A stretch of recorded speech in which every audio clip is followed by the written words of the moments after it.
Welcome to the Power of podcast series.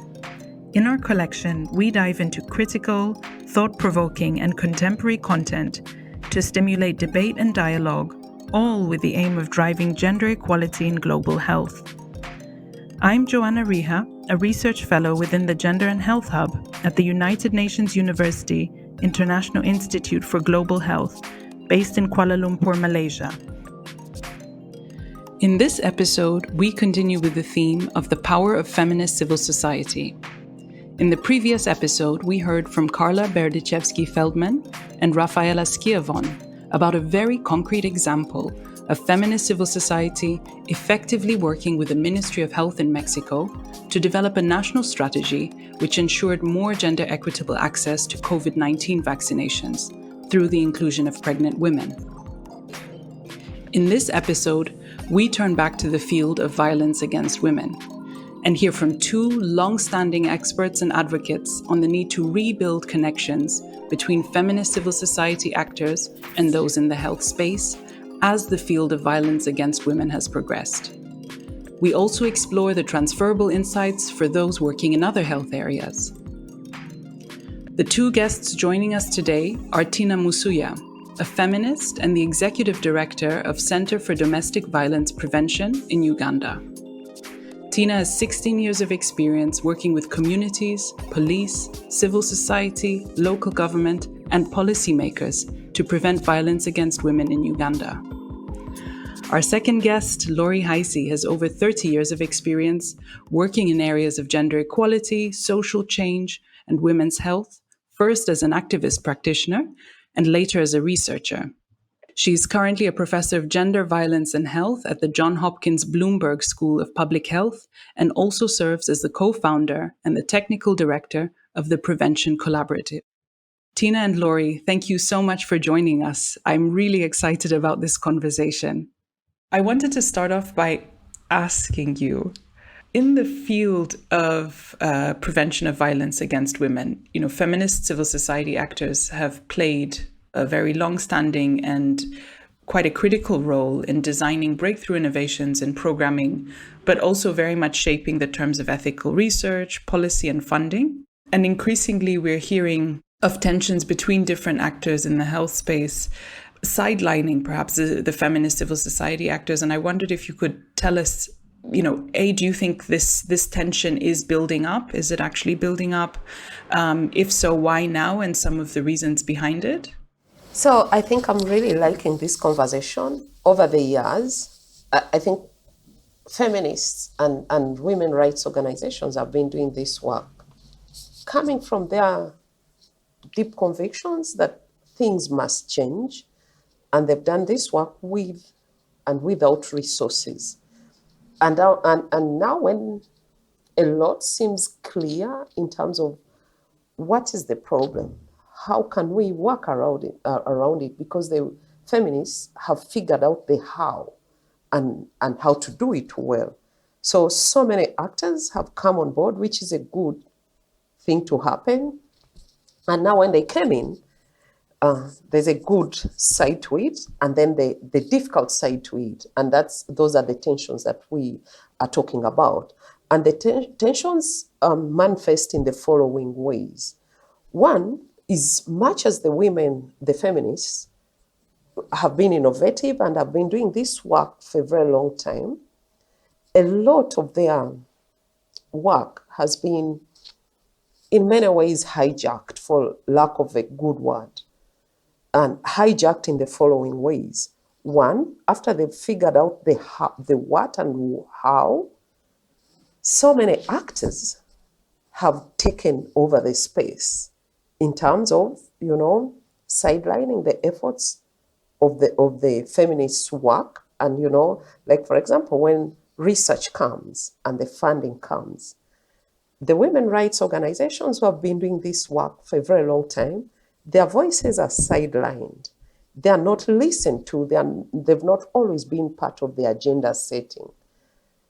Other folks are claiming a lot of knowledge and ownership of the efforts of feminists. So they are coming to make the major decisions about what should the research look like, who is owning that research.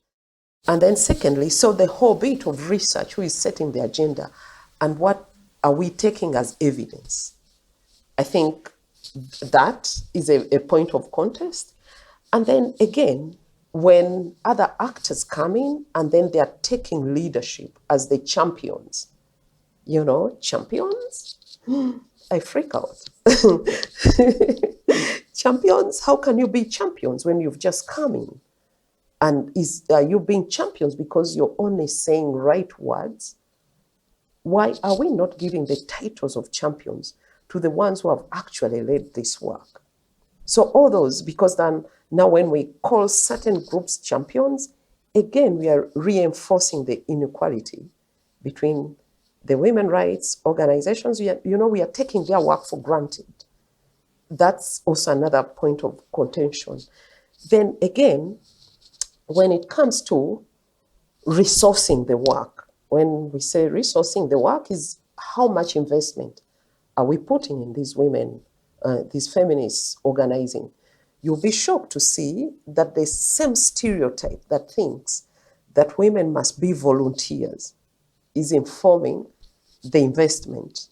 Because then they'll say, oh, grassroots. They are saying grassroots because they are not valuing your work. They are thinking that the grassroots organizing will take only $10,000. That's enough for you. And they'll expect that the women and the ones that they're working with are going to volunteer their time free of charge. That is also another point of contention. Yet these other actors who are coming in are going away with huge funds. And when some donors come to the space, they expect that they will fund maybe only one program staff, 100%. Then the others will be given a small amount of remuneration. How do you expect transformation to happen with just peanuts and not valuing the work that these feminists are doing, and not even remembering that the work that they're doing is so heavy, it takes an emotional toll on their well-being. But such components are not funded because they're like, oh, this is not important. We only have to do this. And then there's peanut funding. And then who is caring about the wellness of these women? So all these are things that we need to be looking at as tensions. And then again, who is taking leadership in all this work? The feminists have innovated. They've taken the burden of creating all this transformative change. But then when it comes to leadership, the leadership is being taken away from them. We need to, I don't know how to say this, to create the space and allow to be led by these feminists in terms of agenda setting, guidance of how programming needs to happen, as opposed to someone saying, look, there's money here, start now, end now. Transformation doesn't work like that. We need to be listening to these feminists to really lead and say, look, we are going to work on this issue for the next maybe 5 or 10 years. And the starting point will be transforming ourselves, figuring out and piloting, because transformation is also about piloting what may and finding out what may not work. Not just saying 1, 2, 3 things must be done and that's it. Because we as feminists have figured out, tried out, burnt our fingers, certain things haven't worked, and then we come back and refine, because then we are engaging people and they are interacting with this new way of thinking or life, and they're trying that out. Sometimes the things happen well, while sometimes things are messy. And then, of course, what I was forgetting, the backlash. Backlash is real, for real. We've seen so many actors come in and veer off the gender equality role, because if you're doing this work and you miss the component of analyzing this problem from a gender power analysis angle, you've gotten it wrong, because then you end up, getting more gender neutral kind of analysis, which is diluting issues. And then what may be proposed as way forward or work around that may be reinforcing the very hierarchies, oppressive hierarchies that we've been working so hard to undo. Or we may end up excluding others, because when other actors just jump in without understanding what are the core injustices that we must transform. If they just come on board, then they'll choose and pick. Oh, it's about maybe GBV. Yes. Then GBV, we are going to define it in this way, and then exclude other people. They do not understand the intersectionality of injustice. And therefore, they will not understand the complex, inclusive gender programming. So I think that those are things that I really wanted to throw to this space. I think it's interesting because I think everyone would agree that feminists of all stripes, whether it be movement feminist or feminist working in implementation or advocacy, have really been absolutely instrumental in putting violence on the agenda and on multiple agendas. So on the health agenda, on the development agenda, on the human rights agenda. And I think what's interesting now is that I think we've won the rhetorical battle where people agree that, yes, this is an issue of global dimensions and concern, and it deserves, intervention, and it deserves sort of, it deserves to be a global issue, that people take seriously, governments and otherwise. And I think what's interesting is that for the last 10 years, I think feminists, and I would put myself in this category, have struggled with, okay, so now people say, yes, yes, yes, but what do we do? And I think that we've spent a decade now sort of catching up to being able to say, okay, not so much like you should pay attention, but how do we actually respond? And what do we do beyond services, which are, again, absolutely essential, but what do we do beyond services to try to actually bring down levels of violence? And I think what's happened is, as the needs of the field have shifted, the people who have the power in the field have shifted. So in the beginning, it was activist and feminist movements. As we have had to take on board trying to figure out really sort of what works and how to evaluate what we've been doing and how to improve upon what we've been doing, I think there's been a rise of research to answer some of these questions. And I think that in the beginning, what's interesting is that the research was not going on. And so a lot of us who, and I put myself again in this category, we were activists, we were advocates, and we suddenly realized, okay, we've been doing the same thing for years and years and years, and we don't feel like we're making progress. And we need to go back to kind of first principles and think about, okay, how do we actually evaluate with whether what we're doing is working? And so many of us had to enter the research field. That's not where we started, but mid-career or late career, as feminist activists, we said we need to learn the language and the skills of research to be able to do this work.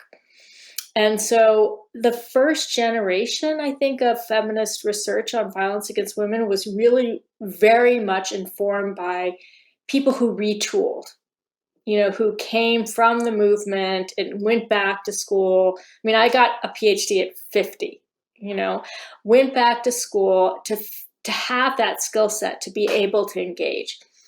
But as we've succeeded in expanding research, I think it's recruited new people, and it's recruited a broader range of people. And it's recruited both young feminists, which is great, and more kind of mainstream researchers or researchers from economics and some of these other fields, which don't necessarily start from the same sort of feminist analysis. And so you're seeing what I think is more of a tension between people who come at the issue from a feminist informed analysis and people who are less familiar or not familiar with that. And so it's less that the tension is between researchers and activists or between whatever. It's more first generation of people who really share a sort of political philosophy and a political analysis, and a wider set of people who've been attracted by our success in some respects, right? Of being able to kind of have this discourse in spaces that feminists have, like in my space, in terms of public health, where feminists have not had such a presence until the last, decade. And so I think I would say the tension, I think it's not correct to say the tension is between groups of feminists as much as the tension is between the rise of the issue and the attraction of new actors, which I think holds a lot of potential, but also creates some sort of like, well, wait a second, why are they getting money? Why are they getting support? And I think some of that is a function of operating in an environment of scarcity, right? So it's very easy to be generous, and it's very easy to embrace new perspectives when a field is well funded and well supported. And I think that some of the tensions comes from the overall lack of support that the issue of violence against women and prevention and all of that has gotten, whether it be from a public health perspective or a human rights perspective or research or activism. So, I think there are some tensions, but I don't think they're always necessarily correctly framed, is what I would say. It's really interesting to hear you talk about it in terms of how sort of the status of the field changed. And as you said, actors were drawn in who didn't come from sort of the same starting point in terms of those feminist principles, even though it might be actors in different spaces. So I really appreciate that clarification and sort of analysis. I think it sounds like there's also sort of historical memory loss in a way, right? In terms of the role of many of these feminist actors, recognizing the important role they have played. So thank you very much for reminding me about that historical memory loss, especially here in our region. A lot of referencing, or what we've looked at as credible documentation, is what is written, and written in a certain way, by certain standards that are not defined here. So the question is, who is setting the historical documentation, and whose standards are we looking at as acceptable? So that kind of the standard that is around now, in fact, contributes to that memory loss and historical contribution of women. That's one. So how are we profiling and also making sure that we do not lose that out? How are we making, again, it's because of the burden that we place on the feminists. They are busy working themselves tired to poor health, and then they get lost from the space. Do we even have like events to acknowledge their contribution? And are we looking out for them to really see, where is this activist? I've seen so many feminists retire to poverty. It pains me so much, because they've been doing voluntary work all their prime age. And for me, that tantamounts to exploitation, because then, they don't even have time to take care of their own health. And there's very little that is being done to really profile and celebrate the achievements. So all that goes to waste. And again, we are not having like a whole accountability mechanism whereby we need to uphold what was done before and then build on that. Because it's like there's this craze of, there's this new thing that is working. Then it's like whatever was done before kind of gets lost. And then it's just about the new thing, the in thing, which is again being set mainly by the call for funding. It's about the prioritizing by the groups that have money, and they're not amplifying the voices of what was already existent. I do think it's really important that we don't allow history to be rewritten and that we claim that history, right? And so I've seen that happen in multiple fields where the innovators and the people who sort of put things on the agenda get almost overtaken by their own success. And it attracts a bunch of people who are actually better positioned in some ways to attract the funding and to do a lot of the work. And so, I am of mixed minds, because I actually think attracting people and disciplines that are sort of outside of the kind of inner circle of folks that have always worked together and talked together is actually creative and creates sort of a creative tension. I think but you don't want the history to be lost, and you want to have that acknowledgement. We're entering a phase, I think, where some division of labor or comparative advantage probably makes sense.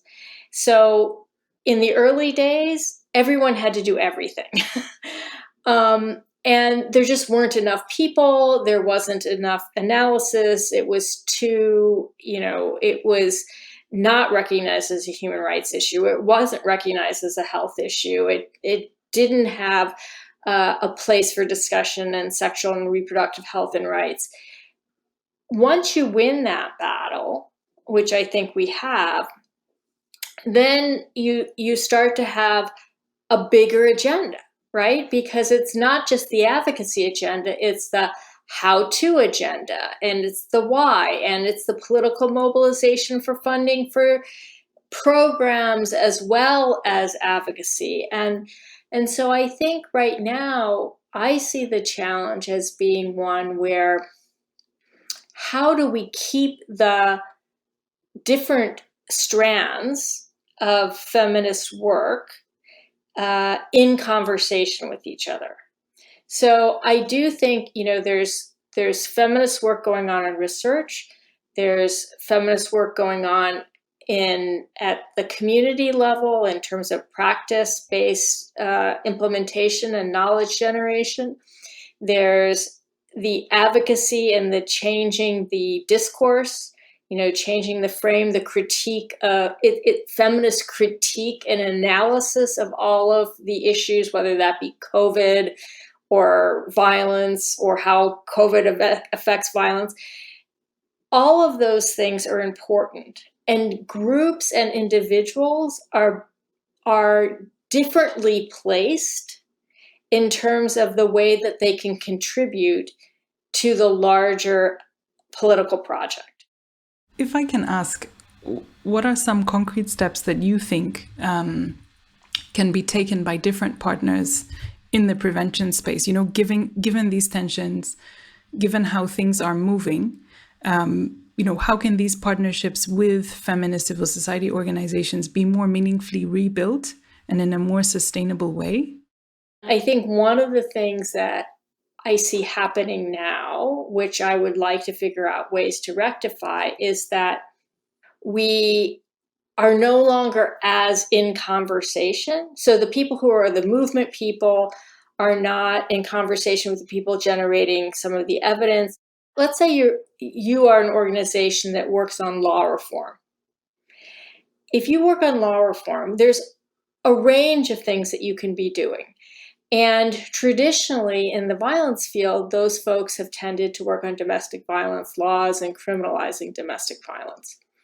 I think there's evidence emerging that that may not be the best use of our movement energy, because there's downsides of criminalization. There's not a lot of evidence that criminalizing domestic violence as our sole strategy actually reduces levels of violence, whereas things like changing inheritance laws or changing maintenance and some of the laws, family law, that allow women more possibility to leave and maintain custody of their children, actually has a much bigger impact. So these kinds of discussions, I think, are what we really need to foment. And there's debate there too. I mean, not everyone's going to agree with me. But the idea that what we need to do is the people who are doing research need to be in discussion with the people who are positioned to take these things up as political issues. And, one of the things I don't want to see happen is that some groups, people say, well, we want all women's rights organizations and social movements to do prevention programming. And I'm like, well, I don't, because the what it takes to do kind of day-to-day big programs in a community takes off the energy and the everything to do political activism. And we need both.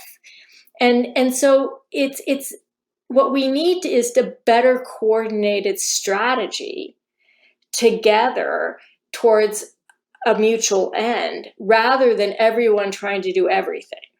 And I think we're right at that moment now where more money is now finally flowing to women's rights organization and feminist movements. There's money going to figuring out sort of the prevention piece, but we're not as in conversation about how to maximize our collective impact, as I think would be healthy and useful for our, what I'm sure is the same goal, right? And it's partly a style thing. It's partly how the funding flows and what gets funded, and it's partly, time and all of those things. So I really think one of the things we need to do is create some intentional spaces for those conversations. I came of age during the whole kind of UN Decade on Women, right? And so it was like the 90s. I was in my 20s and 30s, or my 30s probably, and there was funding that donors gave to organize around these whole set of kind of milestone political agenda conferences. So from the population conference in Cairo to the Vienna Conference on Human Rights to the Beijing conference. And what that funding did, more importantly than the conferences, was create spaces for dialogue from local level to state level to national level to regional level to global level around some of these strategic questions, like, what is the best way to deal with violence? Do we want to take a more health approach? Do we want to take a criminal justice approach? Do we want to take a human rights approach? So all of those things, there were spaces then, and they were funded, and that has disappeared. And I think that is one of the reasons that we don't have as articulated a strategy across our different competencies as feminists. And we need to make the case that in addition to funding research or funding feminist movements, that we need this glue, we need the space and the funding for these critical conversations, these critical strategic conversations across feminist movements, across, different intersectional movements. I think it calls for humility. Let all the actors come back and have an honest conversation and see what was it that went wrong and how did it hurt and deeply hurt or harm the feminist cause. I think that's extremely important so that there's like a shared understanding of what the backlash and the tensions are and have honest conversations. They'll be hard and in many ways painful, but let us listen to them, because if we don't, then there won't be taking of responsibility to make the necessary changes. So the first point is the deep conversations with the women rights organizations for them to really see how this has created harm for them and how their voices have been gagged. And then let's hear from them to know how we can amplify their voices. That's one.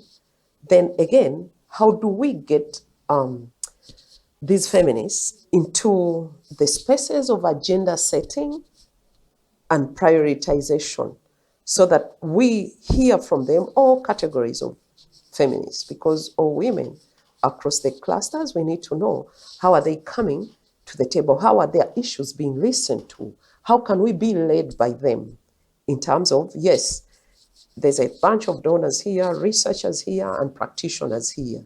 How do we get together to really hear from them and learn from them? Because there's like this whole kind of annoying practice of thinking that the women rights, the grassroots organizations do not have competencies. But are we being honest about that? Or we who are looking from this side are the ones who don't have the competencies of what they have? Because when you don't know something, it doesn't mean that that person doesn't have competencies. You need to go with an open mind to learn from them, because learning is not one-side traffic, it's a two-way traffic. So opening up that space is very, very important. Let's listen to them and let us be led by them. If there is, let's say, $10,000 that we are putting to a certain cause, let us hear from them to really know how can they use this $10,000 best, instead of saying $5,000 will be for programming work, $3,000 will be for admin, then $2,000 will be for research. I mean, it shouldn't be like that. They can budget. They can really budget, and they know what is most important. So let us work with them to create the priorities, and let us also work with them to see how we can effectively budget and use the available resources. So for me, I think that's one area. And then the other issue is we need to flesh out what we are calling how to be accountable to each other. What does accountability look like to the women and what the feminists? What does accountability look like to other actors? And then what is allyship? I think we need to define, if we are partners, what sort of partners are we? Are we coming in as equal partners? And what does that mean? And how do we define that partnership? And then allyship, how do we work together as allies so that every actor's contribution is valued and we are making decisions together and we are complementing each other and we are growing together? Because it shouldn't be about fracturing us, but it's about solidarity and allyship, which in my view needs to be defined, not just in rhetoric, but in action. Following from that point, it feels like the health system has really found it difficult to digest and accept, in a way, its role in terms of whether we're talking about reinforcing inequalities or power structures, right? Affecting the agency of women and girls, the health system. If the health sector had deeper recognition about the social being of the health practitioners and then the health service seekers of the health services, and, got a deep understanding of how all this works out and how it can support their own outcomes, and then how to be more deliberate at making sure that their own interventions are not, messing up that, are also transformational. I think that would be, we would be in a much better place. Because if I'm to give a quick example to that, in Uganda, the health sector, with all good intentions, decided to require men to come with their wives for antenatal services. And then here is what happened. So if a man showed up with a woman at the health center, a pregnant woman, they would be served first as a couple, and then they'll give them certain extra free services, including mosquito nets. There's something called Mama Kit. And then for a woman who showed up alone, would be stigmatized and would be served last. Now, they miss out the social component, and I'm going to tell you how. Many men are adulterous. They are married, but they have mistresses who they've made pregnant, but they wouldn't want to show with them in public. So if you discriminate against her by not showing up with her partner, I think that's, again, another challenging component of conditioning women's access to health services to a man. I think it shouldn't be like that. It should be about who comes first. A woman has a right to health care services, no matter what the conditions are. Then secondly, many of those men, because they will not show up like that, and maybe they rape the women. Now these women would be forced. Do you know boda bodas? Yes, boda boda are motorbike taxis. So these women would be forced to hire boda boda men to come with them, to pretend as if it's a couple, so that they are served quickly.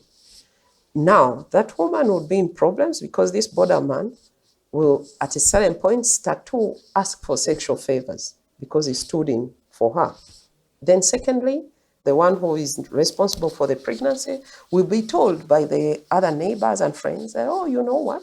That pregnancy is not yours. She actually goes to the health center with the actual husband.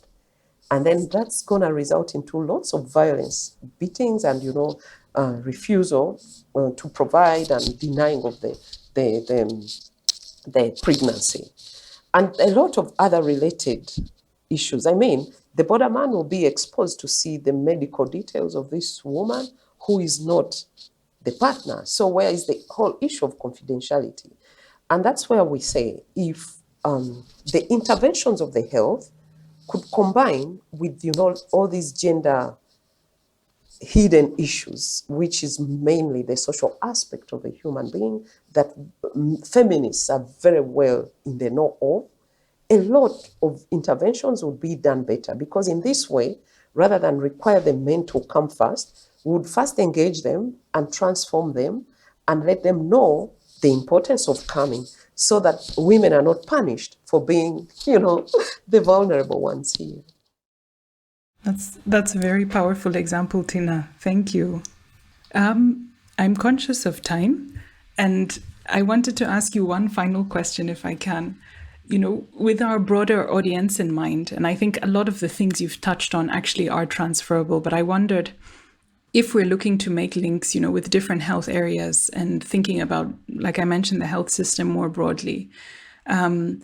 What do you think are some key takeaway or transferable lessons, or even warnings, you'd like to give others in other spaces in terms of really establishing and maintaining meaningful engagement with feminist civil society actors?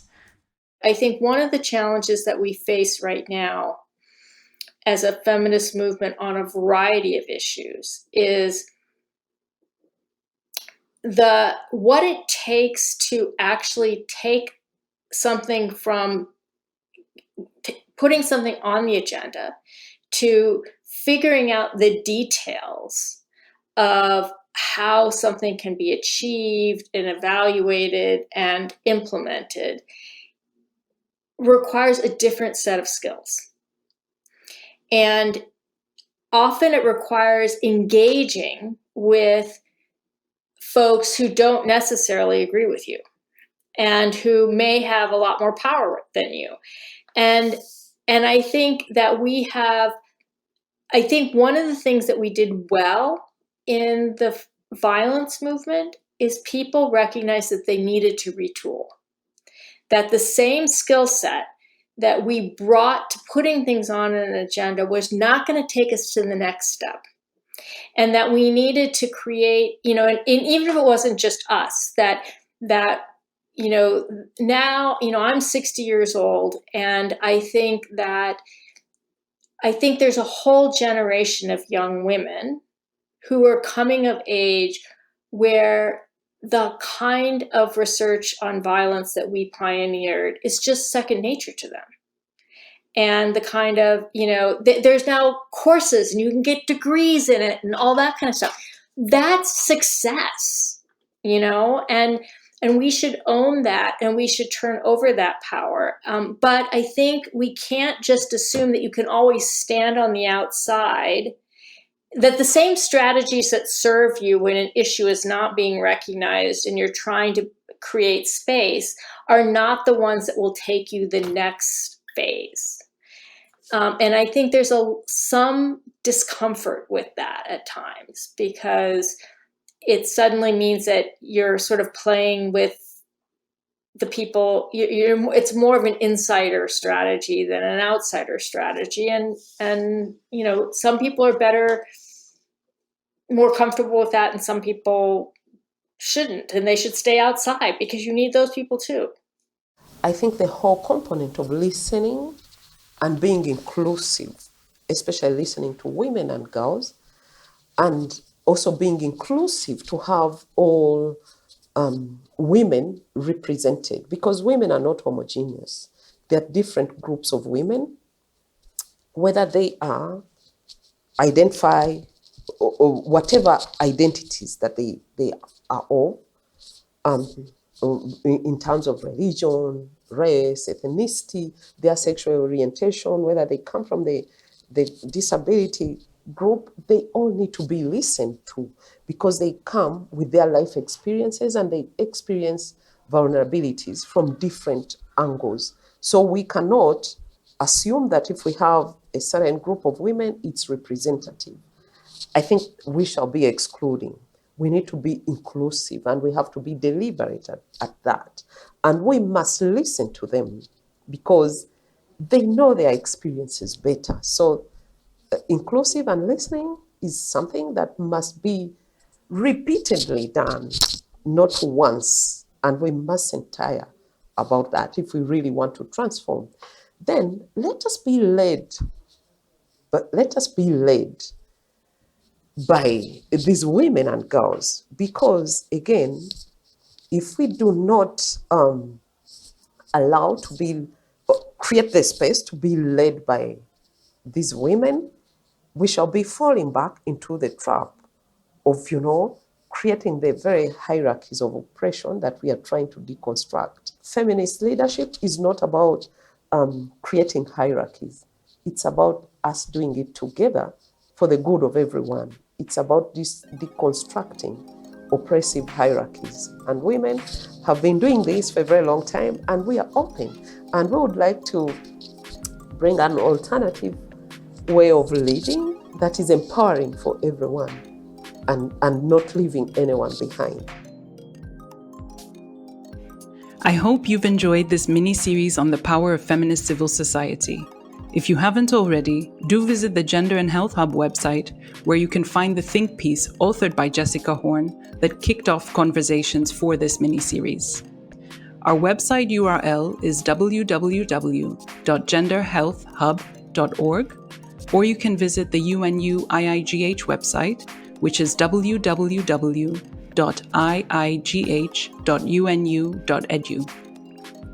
You can also find us on Twitter.